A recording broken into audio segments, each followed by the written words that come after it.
السلام علیکم ناظرین، میں ہوں طاہر خان سلفی اور آپ دیکھ رہے ہیں علم و اخلاق وذ سلفی۔ کیسے ہیں آپ؟ امید ہے آپ بخیر و عافیت ہوں گے۔ ناظرین، ہمارے ظالم سماج میں بوڑھے لوگ کس ذلت کے ساتھ زندگی کے دن پورے کر رہے ہوتے ہیں، کتنے کرب اور تکلیف سے ایام زیست گزار رہے ہوتے ہیں، میں اور آپ اس کا اندازہ بھی نہیں کر سکتے۔ نافرمان اور سرکش اولاد ان کی خبر بھی نہیں لیتی، اوپر سے کئی مہلک امراض نے گھیر رکھا ہوتا ہے۔ وقت اجل سے پہلے اجل انہیں یہ تمام تکالیف، یہ ذلتیں اور یہ رسوائیاں برداشت کرنے پہ مجبور کرتی ہے۔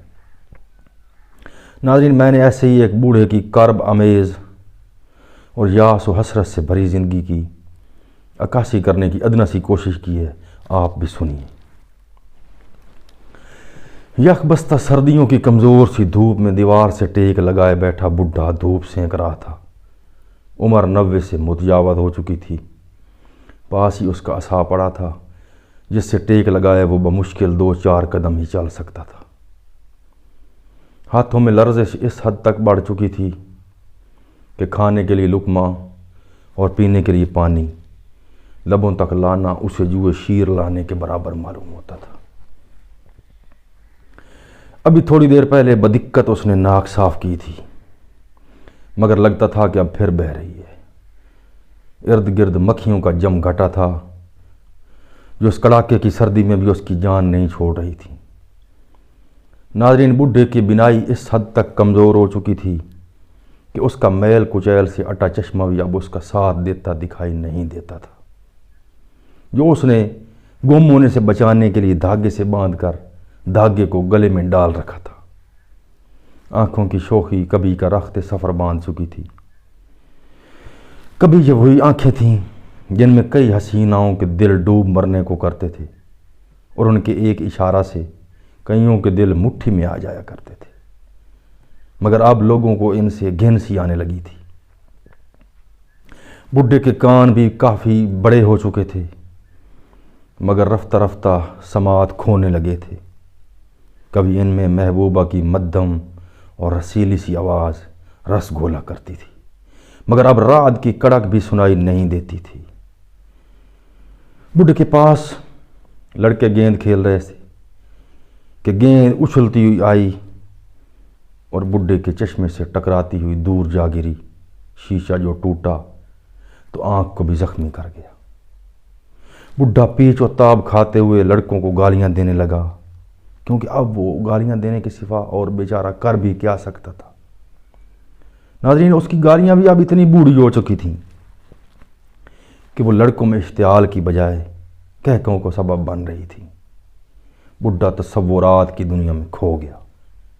ابھی کل ہی کی بات ہے جب وہ ایک شرارتی لڑکا تھا، اس کے والدین اس کی شرارتوں سے محظوظ ہوا کرتے تھے۔ جب وہ ضد پہ آتا تھا تو والدین کو ضد چھوڑنا پڑتی تھی۔ جس بات کی فرمائش کرتا تھا پوری ہوتے دیر نہیں لگتی تھی۔ ہم عمروں کے ساتھ کھیلنا، اچھلنا، کودنا، لڑ پڑنا اور پھر اسی اثناء میں صلح کر لینا اس کا روز کا معمول تھا۔ جب وہ سکول جایا کرتا تھا تو والدہ سارا دن اس کا انتظار کرتے کرتے سو جاتی تھی اور وہ آتے ہی ادھم مچایا کرتا تھا کہ آج اسے اس کی پسند کا کھانا نہیں مل سکا۔ ناظرین، دیکھتے ہی دیکھتے وہ لڑکپن کی عمر گزار کر جوانی کی دہلیز پر قدم رکھ چکا تھا۔ سینے میں تلاطم خیز موجوں سے موجزن اور رنگین جذبات سے لبریز دل لیے وہ والدین کی امیدوں کا مرکز اور معاشرے کا ایک فعال رکن بن چکا تھا، مگر ساتھ ہی ساتھ کھلنڈرے نوجوانوں کی طرح اس نے شباب کے ہاتھوں اپنی انگلی تھما دی تھی۔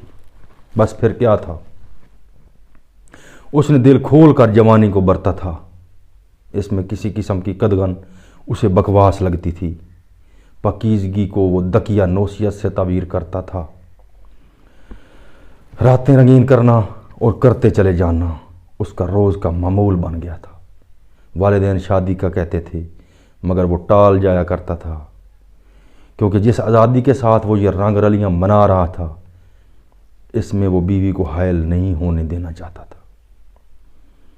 انہی بدمستیوں میں وقت اس قدر تیزی کے ساتھ گزرا کہ بڈھے کو معلوم بھی نہ ہو سکا۔ والدہ کے بے حد اصرار پر شادی ہوئی، بیٹے ہوئے جو دیکھتے ہی دیکھتے شرارتی لڑکوں سے نافرمان نوجوانوں میں ڈال چکے تھے۔ بڈھے نے کبھی سوچا بھی نہیں تھا کہ جوانی یوں ہی گزر جائے گی اور موت تک ساتھ دینے والا بڑھاپا یوں آ دھمکے گا۔ ناظرین، بڈھے کے والدین کبھی کے فوت ہو چکے تھے کہ اب ان کی ہڈیاں بھی بسیدہ ہو چکی تھیں۔ دوست و احباب کو وہ اپنے ہاتھوں مٹی دے چکا تھا۔ اب تنہائیاں تھیں، پریشانیاں تھیں، بے قراریاں تھیں جو اسے چین نہیں لینے دیتی تھیں۔ جنسی جذبات جو کبھی جوانی میں اٹھتے تھے تو پورے بدن کی میں سرور و کیف کی لہر دوڑا دیتے تھے، کبھی کے سرد ہو چکے تھے۔ دانت جن کی چمک کبھی آنکھوں کو خیرہ کر دیا کرتی تھی اکثر بسیدہ ہو کر گر چکے تھے۔ جو ایک آدھ بچا تھا وہ میل سے اٹا ہوا پہلے سے کافی بڑا ہو کر بہت ہی بھیانک لگتا تھا۔ بڈھا سوچتے سوچتے رونے لگ پڑا تھا، مگر اب آنسوں بھی خشک ہو چکے تھے۔ روتے روتے بڈھے کو کھانسی اٹھنے لگی۔ کھانسی سے وہ نڈال ہو گیا، منہ سے تھوک اور بلغم خود بخود بہہ رہے تھے۔ بڈھے میں تھوکنے کی سکت بھی نہیں تھی۔ ناظرین، شام ہو چکی تھی۔ سورج غروب ہوتے ہی سردی کی شدت میں اضافے نے بڈھے کے کرب میں اور اضافہ کر دیا تھا۔ بہو اور بیٹا کام سے واپس آ چکے تھے۔ بیٹے نے آتے ہی حال احوال پوچھنے کی بجائے باپ سے کہا، او بڈھے، تو مرتا کیوں نہیں؟ ہم تو تیری موت کا انتظار کرتے کرتے تھک چکے ہیں۔ بہو نے تیوری چڑھائی اور بولی، پتہ نہیں کب اس منحوس سے ہماری جان چھوٹے گی۔ ناظرین، کھانا تو وہ باہر سے ہی کھا کر آئے تھے۔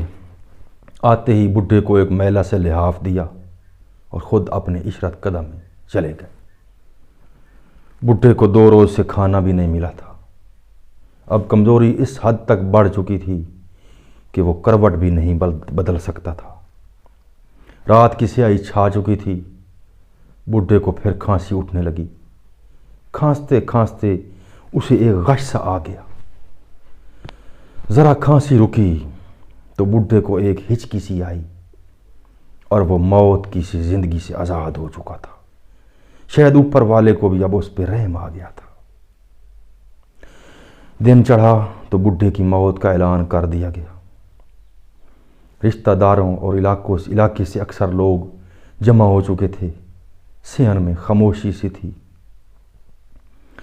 وقفہ سے کہیں سے رونے کی ایک نحیف سی آواز آتی تھی جو شاید اس کی بیٹی کی تھی کہ بیٹیاں بڑی رحم دل ہوتی ہیں۔ باقی سب لوگ خاموش تھے۔ بڈھے کی رسم و رواج کے ساتھ تجہیز و تکفین کر دی گئی اور اسے قبر میں گاڑ دیا گیا۔ ایک بہت بڑا بوجھ تھا جو اس کے لواحقین کے کندھوں سے اتر چکا تھا۔ السلام علیکم ورحمۃ اللہ۔